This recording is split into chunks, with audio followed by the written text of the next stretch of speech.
Good morning বন্ধুরা, আবার একটা নতুন ব্লগ নিয়ে তোমাদের সামনে চলে এসেছি। বড়দের প্রণাম জানিয়ে ছোটদের ভালোবাসা জানিয়ে ব্লগটা শুরু করছি। আশা করি তোমাদের ভালো লাগবে। দেখো বন্ধুরা, আগের দিন বড়মশাইকে বলেছি অনেক দিন তো বাবার বাড়ি যাওয়া হয় না, একটু বাবার বাড়ি থেকে ঘুরে আসি। তখন বড়বউ বলল ঠিক আছে যাও।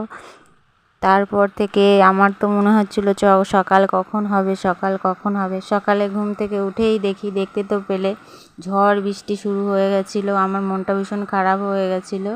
যখন একটু 2 ঘন্টা পরে যখন বৃষ্টিটা কমলো, তখন দেখো বন্ধুরা আমি আলতা পরতে শুরু করে দিয়েছি। কারণ কি জানো তো বন্ধুরা, ছেলে মেয়ের পড়াশোনা শুরু হয়ে গেলে না কোথাও যেতে পারি না। আর সেদিন ছিল শুক্রবার, আর ছেলের শনিবারটা ছুটি ছিল।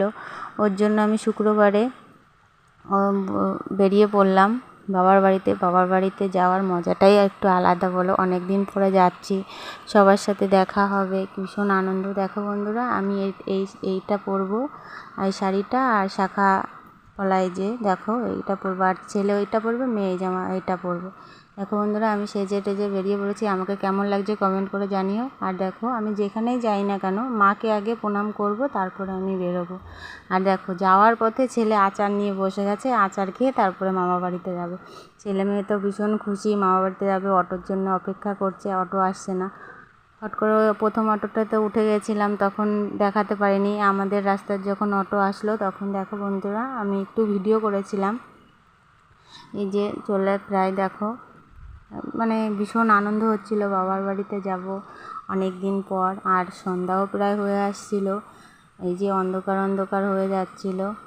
বলতে না বলতেই দেখো বন্ধুরা আমি বাড়িতে পৌঁছে গিয়েছি। আর এখানেও দেখো আমার মার দর্শন।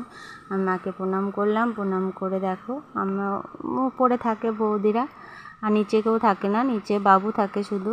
আমি দেখো উপরে উঠছি, উপরে উঠে বৌদির সাথে এই যে কথা বলে, এই যে দেখো। আর এই যে রুমটা এখনও মানে আমরা আসলেই শুধু এই রুমটা ব্যবহার করা হয়, এছাড়া হয় না। ব্লগটা এই পর্যন্ত, আবার দেখা হচ্ছে নতুন একটা ব্লগ নিয়ে। টাটা, বাই বাই বন্ধুরা।